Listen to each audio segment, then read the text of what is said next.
topic natin, mani, pangpatalino, para sa inyong puso, para sa diabetes, at kung gusto nyong pumayat. So, specifically, maganda ang nilagang mani or yung binusang mani. Ibig sabihin, roasted peanuts. Kasi yan, walang masyadong oil yung mga yan. Pag naglalaga po kayo ng mani, huwag nyo nang lagyan ng asin.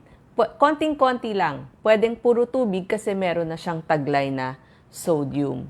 Napakaganda po ang ating mani. Una sa lahat, nakakabusog ito. Kasi mayaman ito sa protina, fiber, healthy fats. So matagal matunaw dun sa inyong tiyan. So pag ganun, kapag matagal matunaw, matagal kang busog. So mas mabagal din ang pagkain mo. So mas naiisip ng utak mo na nabubusog ka na. So hindi ka makakarami. Pero nabusog ka naman.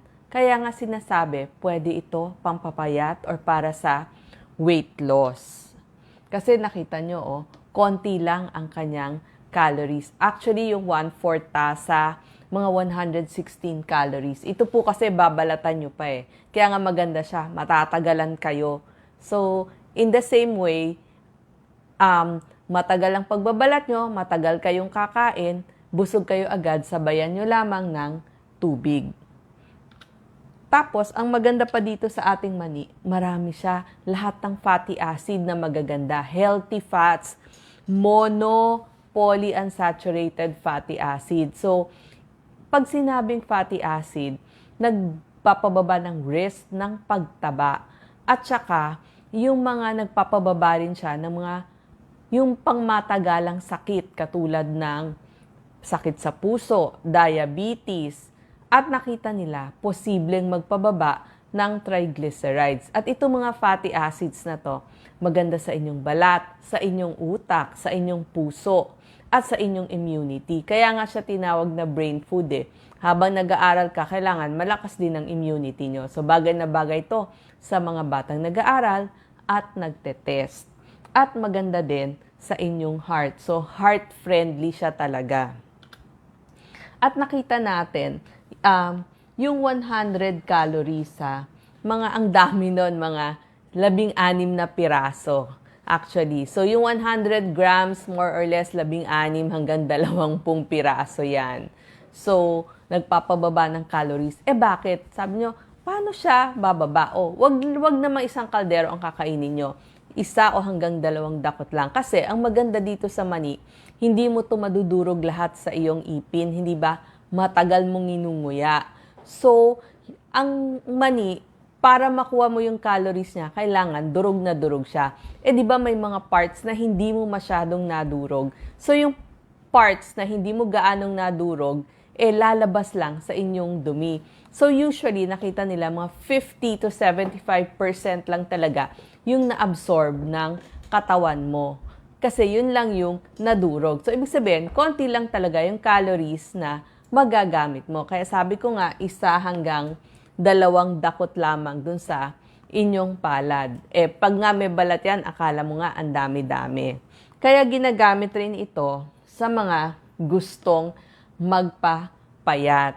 Yan. Nilagang mani, 116 calories, 1/4 tasa. Yun pong roasted o yung binusang mani, mga 214 calories. So, isama nyo ng kainin yung balat kasi andun po yung fiber, so pampabusog din yon. Tsaka maganda, pag may balat, diba, mabagal kayong kumain. So, mas konti nakakain nyo, inuman nyo lang ng tubig. So, kapag gutom kayo, pwede nyo gawing merienda kasi low calorie siya eh. Sabi ko nga, mga 20 piraso. At alam nyo ba, napaka-nutritious nitong ating mani.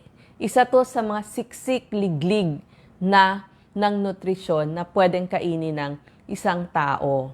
Actually, ang English po nito, ground nuts. Kompleto siya. Kaya siya maganda para sa inyong utak. Lahat ho ng vitamin B para sa nerve nandyan. Tapos, yung mga kailangan yung mineral, kompleto siya, maganda siya. Copper, magnesium, manganese, phosphorus, zinc, iron. Kailangan po ng kababaihan ng iron. Potassium para sa ating heart, may selenium, may calcium. So, ang dami-dami. Lahat ng mga pangangailangan ninyo nandyan. Tapos, 17% ang protein na makukuha nyo. Sa lahat ng amino acids na kailangan nyo, pwede, bukod pa dun sa selenium and zinc na kailangan natin. So, napakaganda talaga ng inyong mani. So, ayan o, pag sinabing potassium sources, nakasama lagi ang mani. So, pwede yung peanut butter, binusang mani, roasted mani, or nilagang mani. Pinakamaganda po yung nilagang mani kasi walang mantika. Bagay din ang nilagang mani sa mga diabetiko. Bakit? Kasi, tingnan nyo, napakababa ang kanyang glycemic index, 13 or 14. So, pwede itong pang-merienda ng mga diabetic. Sa mga malalaking pag-aaral, yung mga 200,000 na pasyente, katao, yung regular na kumakain ng mani, nakita nila mas mababa yung risk ng pagkakaroon ng heart disease, napapababa yung blood pressure, tsaka maganda yung potassium nito para sa ating heart. Tapos, kaya din maganda sa diabetic kasi meron siyang magnesium, tumutulong mag-control ng blood sugar. So, kaibigan to ng ating mga diabetic. So, ito po, ang dami niya talagang health benefits. Energy kasi nga marami siyang protina. So, yun yung nagbibigay ng energy, protein, tsaka yung carbohydrates. Tsaka sa mga vegetarians, ito, ang kanyang protina, para na siyang itlog at tsaka karne. Ganong kaganda yung mga nakukuha mong proteins bukod pa dun sa mga vitamina at mineral. Maganda sa brain kasi may vitamin E din yan. Maganda sa buto kasi nga pag lumakas yung iyong muscle, mas titibay din yung iyong buto. Maganda sa balat, yung fatty acids niya, maganda sa mata. Sabi ko nga, nagpapababa ng inflammation. So, yung mga chronic diseases, yung sa heart, sa diabetes, mas bumababa yung risk.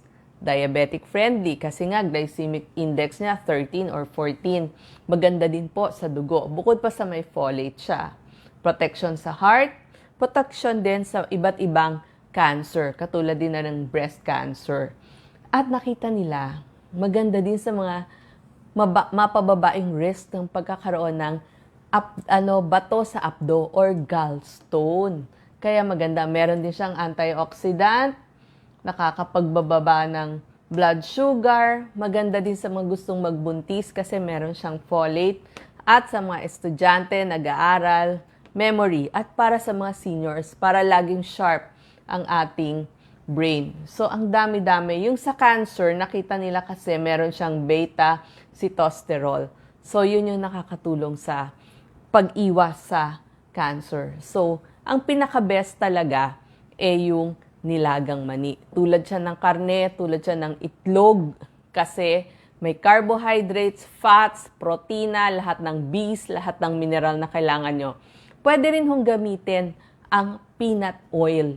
So, pang-prito, kasi kaya niya yung high temperature. Kaya sa ibang bansa, tayo kasi marami tayong coconut oil, pero sa ibang Asian countries, ginagamit po ang peanut oil kasi maganda rin ang peanut oil. So ngayon, pag magme-merienda kayo, pwede ang binusang mani o yung natawag na roasted peanuts, pero maganda din nilagang mani. Sa palengke makikita nyo, tabo-tabo, ilaga lang yon kasi maganda siyang merienda. Gaano karaming mani kakainin? Okay, sabi ko nga, pag ginutom kayo, mga 20 piraso ng mani. So kung sa palad natin, medyo dito, di ba, medyo hukay, isang dakot na tawag dyan.